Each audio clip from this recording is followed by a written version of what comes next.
Now, spirometry is really important for you to know on your USMLE, because why is spirometry going to be so important? The USMLE is going to ask you differences between restrictive and obstructive diseases. And spirometry really helps us diagnose whether we're restrictive or obstructive. So what is the total volume of air contained in the lungs after maximal inspiration? That's going to be your total lung capacity. Your total lung capacity is after maximal inspiration. That's what's in my lungs, totally.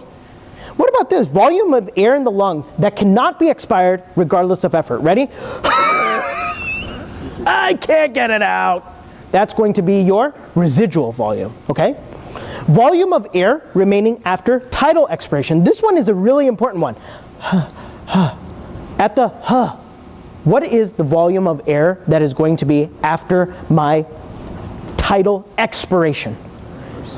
That's going to be the FRC, and that's really important. Why? Because it is going to be the balance between your lungs wanting to recoil in and your chest wanting to recoil out. And that's a star thing for you to know, is that the FRC is that balance between the lung and the chest wall. The FRC, whenever you think about capacities, stop yourself and say a capacity is 2 or more volumes. A capacity is 2 or more volumes, and that's really important for you to know. So FRC is your ERV plus your RV, okay? Inspiratory capacity is your IRV plus your tidal volume. And so what's the maximal expiratory volume after max inspiration? That is going to be your vital capacity, your maximal expiratory volume. How much can you really take out after maximal inspiration? That's your vital capacity. And so what is the difference between your vital capacity and a forced vital capacity, right? Has anybody heard FVC, right? You've heard of FVC. Well, FVC is the measured vital capacity. So basically what a patient does is they take a, and then they all the way out. And see, I blew that down. My vital capacity is so good, okay?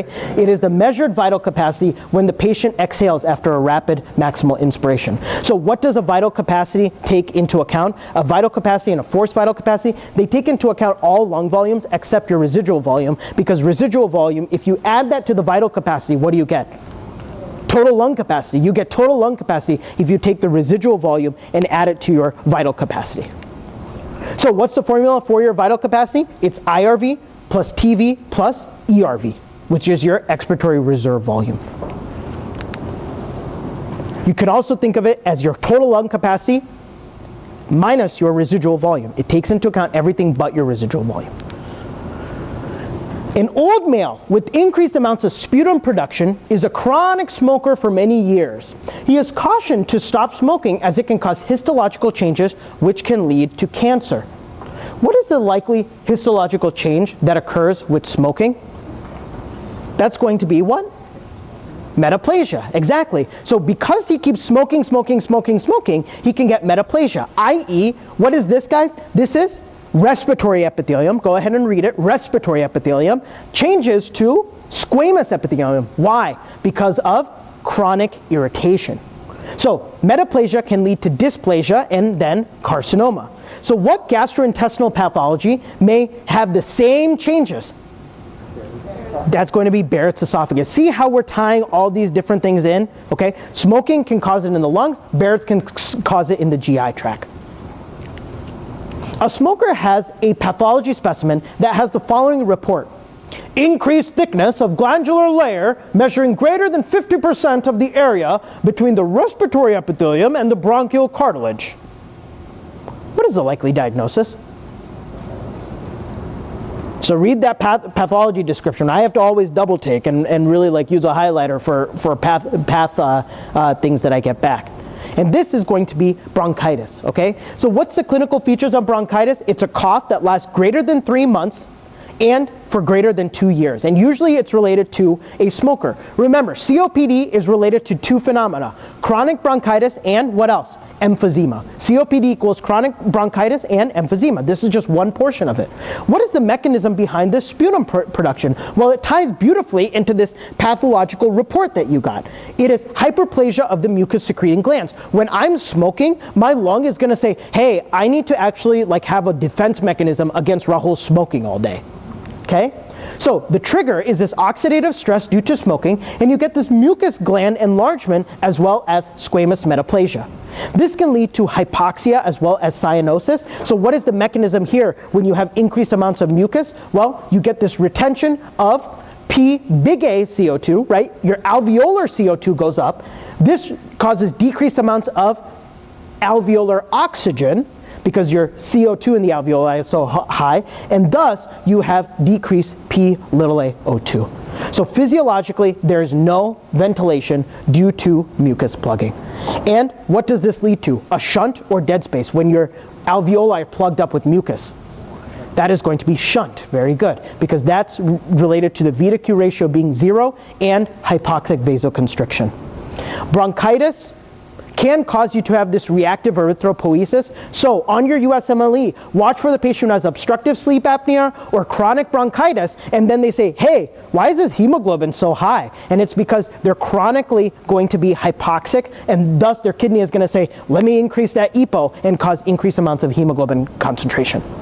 55-year-old male with chronic bronchitis and heroin abuse in the emergency room after being unresponsive. No bueno. He found bottles of albuterol, ampicillin, codeine, and theophylline at his bedside. This is a likely acute step in management. What do we want to do? We want to give him naloxone, that Narcan, right? Because we want to perk him up a little bit. We are suspecting what? A opioid overdose. Exactly. So what's the mechanism of action of naloxone? It is a full opioid antagonist at the opioid receptors.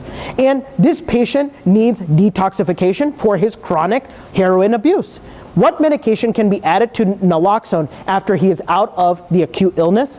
What medication for detoxification? That is going to be buprenorphine. And what's the mechanism of action of buprenorphine? Well, buprenorphine is a partial opioid agonist, and it's used for maintenance therapy, and naloxone is added to lower the abuse potential for buprenorphine. So that's a maintenance regimen when we're talking about detoxification. Difference between naloxone and naltrexone. You hear those together, right? Naloxone is going to be a little bit more short-acting, while naltrexone is more long-acting and can be used for relapse prevention once you're detoxified. COPD, bronchitis plus emphysema. So let's talk about a little bit of emphysema. 28-year-old male with shortness of breath and spirometry showing low FEV1 to FVC ratio. He has a history of prolonged jaundice at birth, and he is a non-smoker. Why does he have that obstructive spirometry? Weird. What is the likely lung pathological finding? Codominance. Okay? Codominance is the genetic pattern. Whereas your PIM gene is normal, which is going to be abnormal. If you have both of those, you're asymptomatic, but you can get early emphysema if you smoke. But if you're PIZ, okay, you are going to have cirrhosis plus emphysema, or early onset emphysema. Okay, so codominance is going to be the genetic pattern. Remember that alpha-1 antitrypsin is a protein formed in the liver. PIZ is a mutation of alpha-1 antitrypsin deficiency, and what happens is it forms a misfolded protein product in the endoplasmic reticulum of the hepatocyte. And that's a key thing for you to know, is that it is in the endoplasmic reticulum where proteins are made. So what will liver pathology show? Liver pathology in alpha-1 antitrypsin deficiency will show PAS positive globules, particularly in the endoplasmic reticulum. Remember that pan-acinar emphysema affects the lower lobes of the lung, and you get this centra-acinar emphysema, okay? You get the centra-acinar emphysema with smoking, whereas in alpha-1 antitrypsin deficiency, what do you get? A pan-acinar emphysema. So remember, centra-acinar, smoking, upper lobes. Centra-acinar, smoking, upper lobes. Whereas alpha-1 antitrypsin deficiency, you get pan-acinar emphysema, and you get that in the lower lobes. So centroacinar versus panacinar, let's just review it real quick. Remember, centroacinar, we're talking about smoking, and thus what happens is that smoking causes increased amounts of proteases. And that increased amounts of proteases are going to be secondary to neutrophils and activated macrophages because you just keep smoking. Whereas panacinar emphysema is related to a deficiency in what? Alpha-1 antitrypsin. And what is alpha-1 antitrypsin? An antiprotease. Centroacinar related to smoking, alpha-1 antitrypsin deficiency is related to panacinar emphysema, centroacinar in the upper lobes, and panacinar is going to be more in the lower lobes.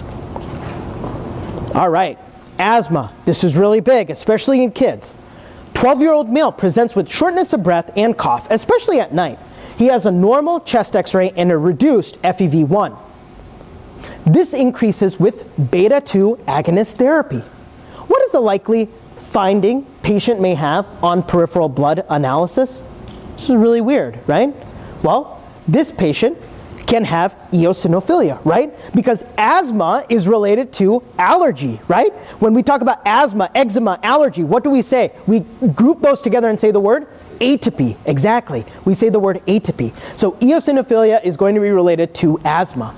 Animal dander are common allergic provocation for asthma, along with mold, pollens, and dust. But think about animal dander as like a trigger sometimes for asthma attacks. So eosinophilic granules in bronchial secretions that are needle-like. What is that pathological finding in asthma, guys? That's going to be, the needle-like structures are going to be Charcot-Leyden crystals. A bronchial asthma patient can result in whorled mucus plugs. And what are these whorled mucus plugs? Not needle-like, but whorled mucus plugs. Those are going to be your Kirschmann spirals, and that's related to asthma.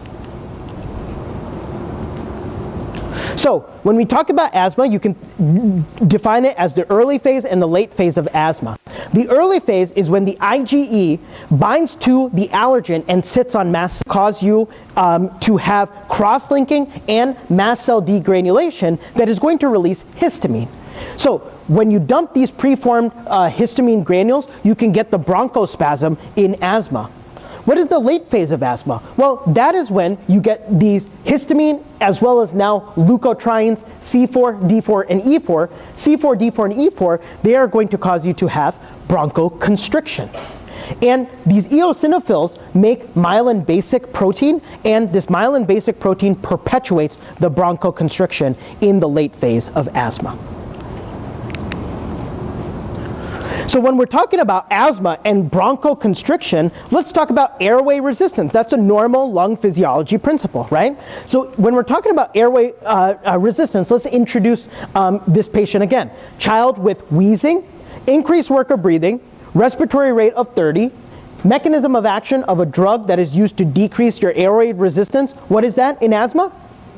Yeah, exactly, a beta-2 agonist. The mechanism of albuterol is the beta-2 agonist. So where's the major site of airway resistance in the bronchial tree? And that is going to be in the medium-sized bronchi, is going to be the major site of airway resistance. Now, the smallest airways, i.e. the alveoli, you would think that they have a high amount of resistance because they're small caliber. However, they are arranged in a parallel arrangement, and thus, because of that parallel arrangement, you have a decrease in resistance. The treatment works by doubling his airway size. And what does doubling your airway size with albuterol have? What effect does that have on resistance? First off, does it increase or decrease resistance? Decreases resistance. And by what? That's going to be by a factor of 16. Remember, when we're talking about airway resistance, we think about the whole radius to the fourth, right? And radius to the fourth, if you are going to have a treatment that is going to double an airway size, doubling the airway size is 2 to the fourth is going to be 16. Bronchiectasis. A patient presents with recurrent Pseudomonas infections. He has been having multiple pneumonias and now has thick sputum production. Now, when you have a child who has a lot of pneumonia infections, especially Pseudomonas, what genetic pathology are we thinking of? Cystic fibrosis, beautiful. CT shows dilation of the bronchi and a past medical history significant for poor growth and failure to pass meconium. Okay, what else does this key in on? Well, Again, it is not going to be Hirschsprung's as much as meconium ileus related to cystic fibrosis. So the likely diagnosis is going to be cystic fibrosis. And cystic fibrosis, again, is a multi-system disorder that you need to know for your USMLE. So let's go through it. CNS manifestations of cystic fibrosis, there really isn't none, but cardiovascularly, you are still not going to have any. However, respiratory is going to be huge for cystic fibrosis, right? You're going to get bronchiectasis, that is persistent dilation of the bronchi. Persistent dilation of the bronchi, key buzzword for you on your USMLE for bronchiectasis is going to be green, thick, purulent sputum. And you can have a little bit of blood there too. Cystic fibrosis can also cause bronchitis, and cystic fibrosis can cause recurrent pneumonia, especially from staph and Pseudomonas. Cystic fibrosis can cause chronic rhinosinusitis, so the upper airway inflammation as well. GI manifestation, which we learned, is going to be what? Meconium ileus, exactly. And you can get exocrine pancreatic insufficiency where you don't have any absorption of vitamin A, D, E, and K, and so you watch for your fatty stools in cystic fibrosis. Another thing that can happen is you can get biliary cirrhosis, and that is going to be the hepatobiliary system that can get affected in cystic fibrosis. And what about the MSK tie-in with cystic fibrosis? Osteopenia. Why do you get osteopenia? Because you don't have any vitamin D. Because you don't have any vitamin D. You can get clubbing, and reproductive one is kind of interesting because the reproductive one is related to infertility. Okay? Genetic mutations of cystic fibrosis, well, it's autosomal recessive, it's related to chromosome 7, and the most common deletion is going to be this delta F508, and that is a phenylalanine deletion. It's called delta F508. Okay? And this results in this misfolded protein that does not get to the membrane. A misfolded protein, which is the CFTR channel. And what is the CFTR channel? It is a chloride channel. And that chloride channel, it does not get to the cell membrane. Okay? So the voltage-gated chloride channel is encoded by the CFTR gene. And basically what happens is you get decreased chloride secretion in the GI and lung tract. And because you get that decreased amounts of GI and lung tract chloride, what happens? You get increased thickening of the secretions. In the lung, that produces mucus. In the GI tract, that also plugs it up. However, when you're talking about your epithelial cells, like your sweat glands, the normal function of the CFTR channel, is going to be, hey, bring that chloride back, bring that chloride back, bring that chloride back. So if you have cystic fibrosis, what happens? You don't get any of that, bring that chloride back, bring that chloride back. If you don't get any of that, what happens? You get a positive sweat chloride test. So my big take-home point for you when you're thinking about, wait, why positive sweat chloride? I thought the chloride was messed up. Well, it depends on the location. In the GI and lung, go back to normally what does CFTR gene do, and then integrate in your mind, okay, I have cystic fibrosis, how is that going to change? Primary ciliary dyskinesia, that is another cause of bronchiectasis, so let's go through it. A 28-year-old male presents with his wife to his PCP. What's PCP? Primary care provider. And he comes in with complaint of infertility. The past medical history includes recurrent respiratory infections in childhood. He has reduced sperm motility on his sperm analysis. What is the mechanism behind this pathology? That is going to be a Dynean arm defect. Good. And so Cartaginer syndrome is going to be called primary ciliary dyskinesia. You really need to know the triad of primary ciliary dyskinesia, which is sinusitis, bronchiectasis, and situs inversus. And sometimes that is described in test questions as the heart being on the right side. So what is the function of the Dynean arm? This is back to your normal histology. The Dynean arm causes you to have retrograde axonal transport in neurons. Retrograde axonal transport in neurons.